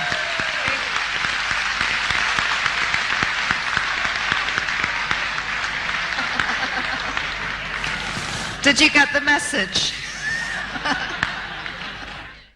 Assalamu alaikum, sister. It's not only in Afghanistan that we have strong women. First of all, I have to tell you, you have to be grateful to God for this donkey because he gave you the chance. And we all have to have some chance in our life to come to Islam. But what I wanted to ask you, I'm not very political. I wanted to ask you because you're involved in women's rights.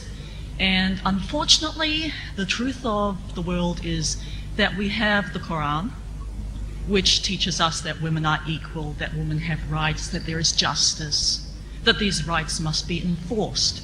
But unfortunately, we also have culture in a lot of areas which is used to override this. In some cases, they pervert the religion to support their cause, as every religion has been perverted throughout history. And as an ex-Christian, I can say that nobody actually believes that the Inquisition was a Christian thing to do either. But what is happening now, and is there, you don't have a lot of time tonight, but is there a website or somewhere we can get more information about what you're doing and what we can do to help? Right. I do have my own website, which is www.yvonneridley.com.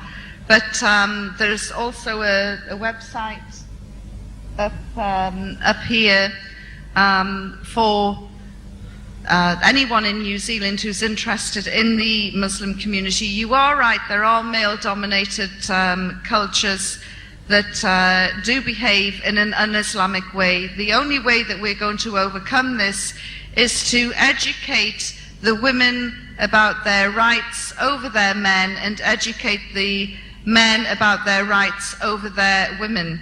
And education is very important, and that is the way forward.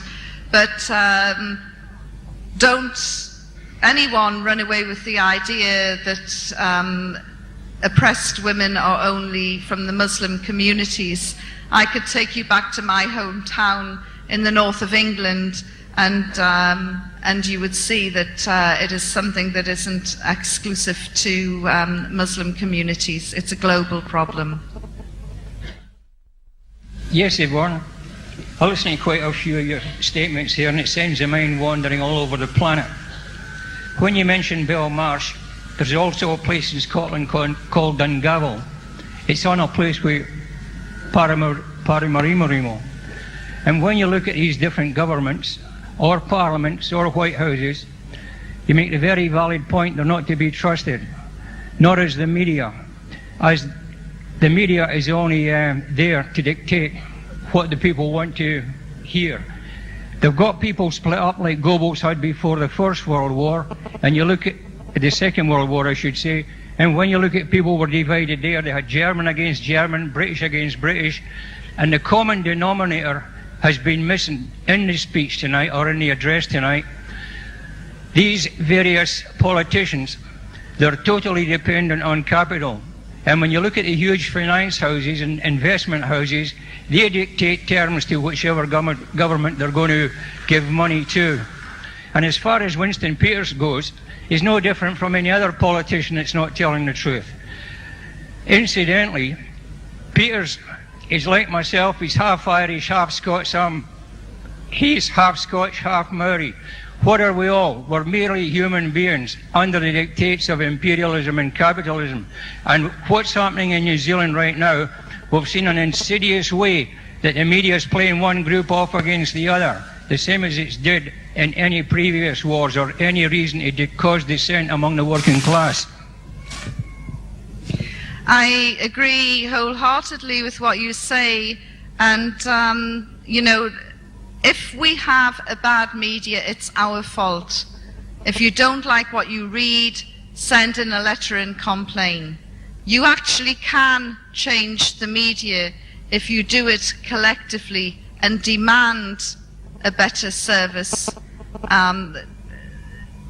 Editors do monitor the volume of letters that come in, and if they get a lot of letters on one particular theme, even though they might only print one or two, they will be aware that there is concern there. So it's important not only to use places like this as an arena to sound off, but also to put your feelings in letters and send them off as well. Assalamu alaikum, Yvonne. I have a question for you. The American spin doctors have advised President Bush to stop using the phrase war on terrorism and call it struggle against extremist violence. If struggle means jihad, do you think the Americans are now launching their own jihad movement?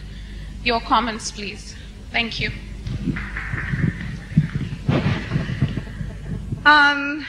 As I said before, the Americans, well, it's not the Americans. I mean, we've got to be careful not to demonize the Americans. 50 million Americans did not vote for George Bush.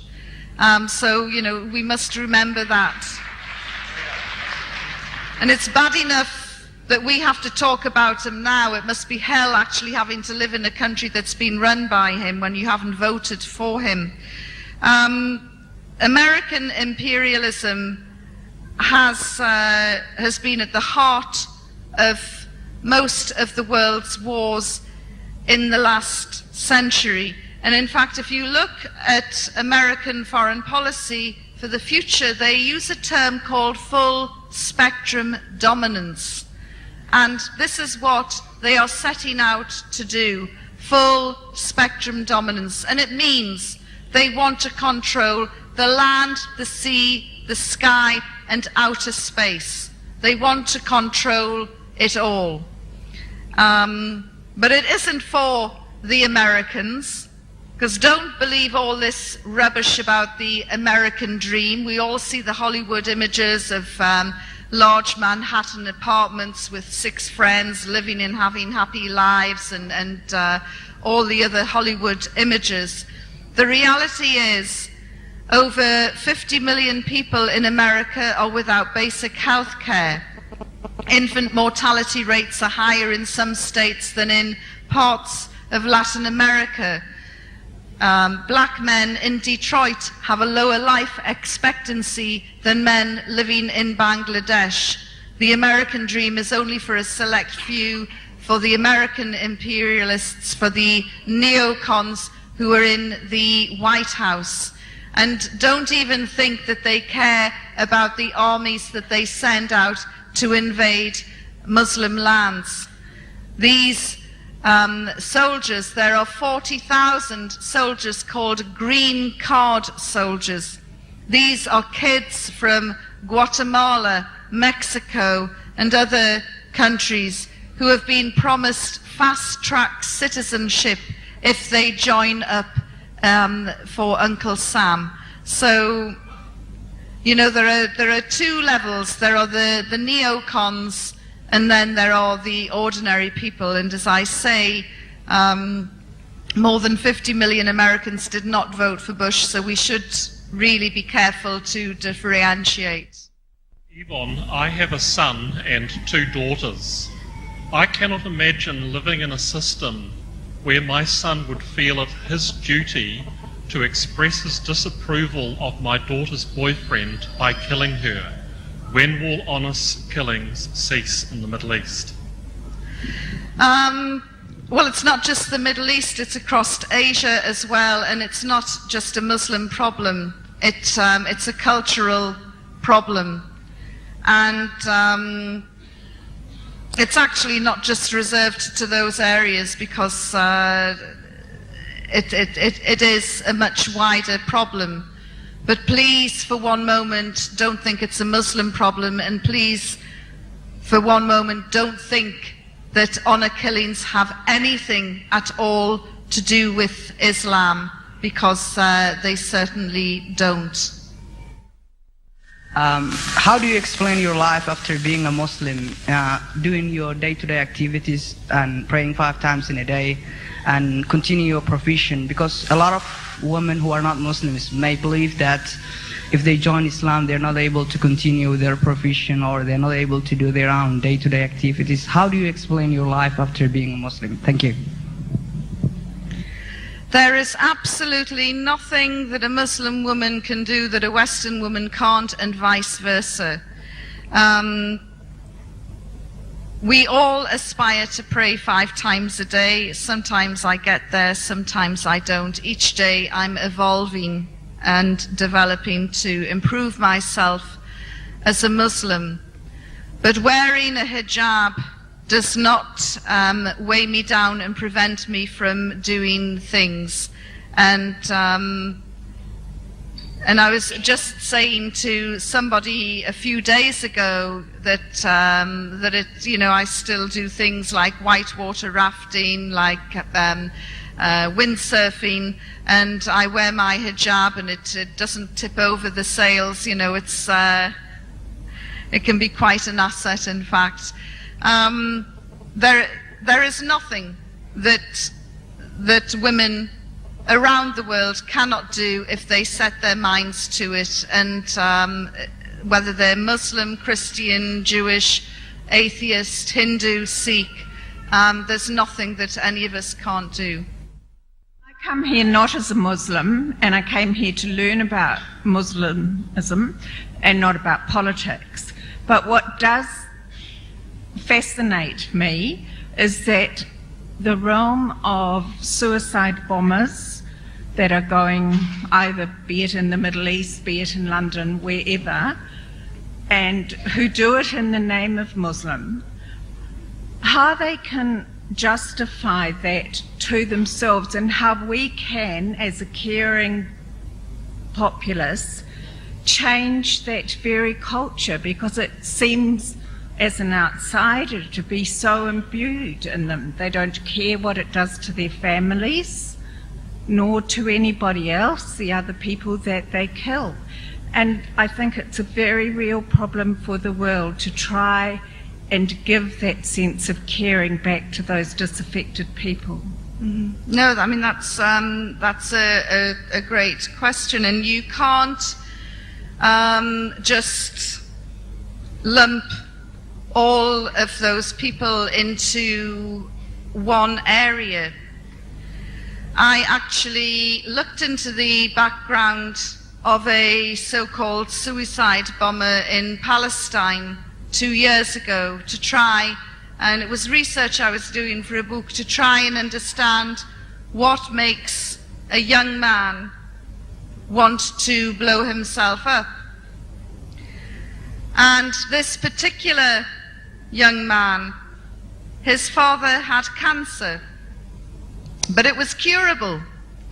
All he needed to do was to walk out of his house, go across the road, go through an Israeli checkpoint, and go to the hospital 5 minutes away every day for chemotherapy, and his cancer would be cured.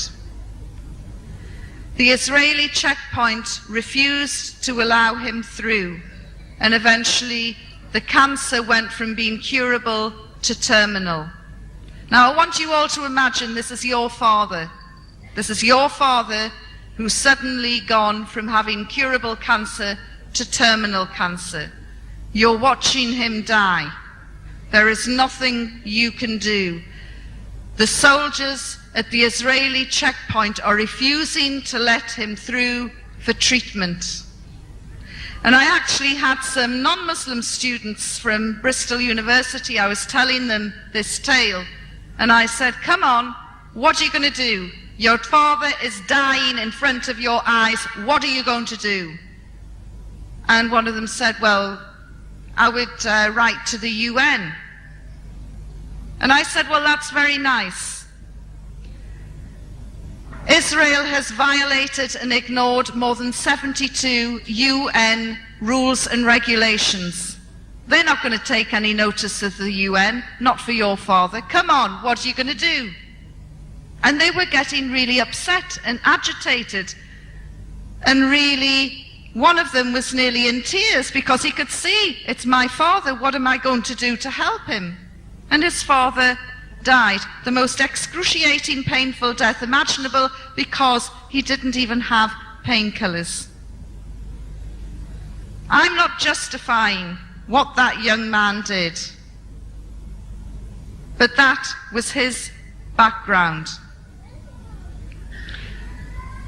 In Chechnya, you have the Black Widows, the women who also strap explosives to themselves and blow themselves up. They're using their bodies as weapons. It's the only thing they've got. If they wanted to really commit suicide, they would slash their wrists and be done. They're trying to fight a war. Chechnya is the forgotten Palestine. You look at every single profile of a so-called Chechnyan Black Widow. Invariably, their husbands have gone, disappeared, murdered by the Russian army. When the Beslan school atrocity happened, and over 300 children died in that horrendous situation last year, nobody would have cried harder than the Chechnyan mothers, because in the last decade they have lost 42,000 of their children. They know what the pain is like. And when you've lost your children and your husband, and you've been gang raped by drunken Russian soldiers, maybe there is nothing left inside, and you want to fight back, and you fight back the only way you think you can. I'm not justifying it, but look at the backgrounds of these people. The London bombings The only surprise was that it didn't happen sooner. We knew it was linked to the illegal war in Iraq. And you know, we've had 2 minutes silence for the innocent victims, more than 3,000 in 9/11. We had 2 minutes silence for those beautiful young people who perished in Bali, for the people who were killed in Kenya, Indonesia, Madrid, and now London. And then yesterday, another unexpected innocent victim of the war on terror, a young Brazilian man who was buried just a few hours ago in his hometown after being shot dead by British police. We've had 2 minutes silence for all of those people. But what about the deafening silence of the hundreds of thousands of innocents who've died in Palestine, in Iraq, Afghanistan, Chechnya, Kashmir, Uzbekistan?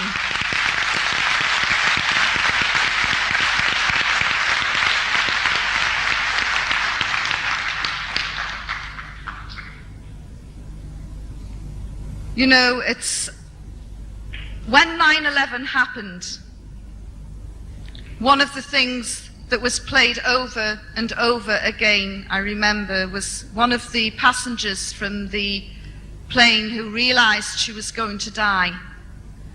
And she picked up her cell phone and switched it on, and she dialed her home. Nobody was there, so she left a message on the answer machine.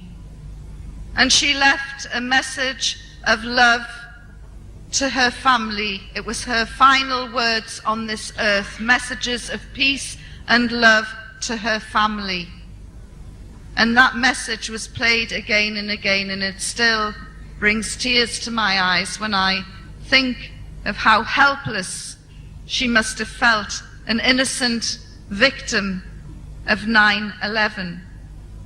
But just because a woman in the Gaza Strip doesn't carry a cell phone in her purse, or a woman in Kabul doesn't have a mobile, or a woman in Basra or Babylon or Baghdad or Chechnya or Kashmir, just because they don't have mobile phones in their purses, it doesn't make their life any less valuable. But unfortunately, in this unequal world in which we live, the life of a Westerner is worth so much more than the life of a Muslim. Muslim blood is very cheap.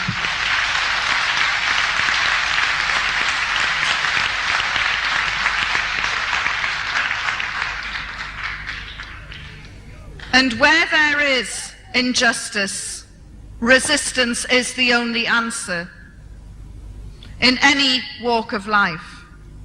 Fortunately, in places like New Zealand, our resistance can take place by writing a letter to the newspaper, by phoning a late-night phone-in show, by signing a petition, by marching, by voting in the elections, as long as you vote for the right candidate. Doing something, reacting. It's our duty as human beings, as people who care about justice. And until there is justice in the world for everybody, there is never going to be peace, and that is the reality.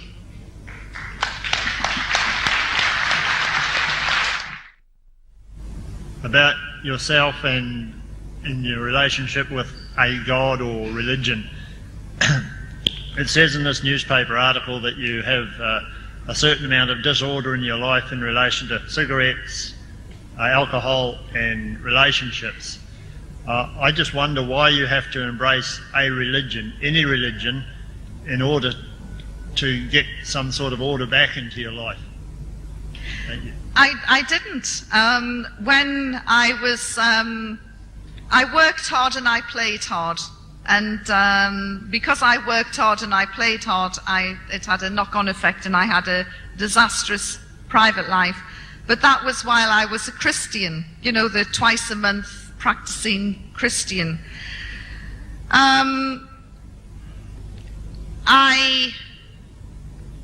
only sorted out most of those problems, apart from the cigarettes, when I embraced Islam. And the reason, and I didn't think that that would actually happen as quickly as it did. And the reason it happened as quickly as it did is because if you follow Islam, your life becomes so much more simpler. All the excesses of Western living just falls away, and you're left with a very wholesome, simple life and a code of ethics, and not unlike the similar codes in Judaism and Christianity. And you, it's just a better code for living. So I swapped one religion for another, but I found the simplicity of Islam simplified my own life. And my friends will tell me that I'm looking happier and healthier and more confident and more fulfilled. And it's quite funny because my girlfriends still refuse to believe that it's Islam. And these liberated, hard-drinking journalist women are saying, we know why you've converted to Islam, it's got to be for a man. And I said, no, it's not. I've done it for me. And it was one of the best moves that I made.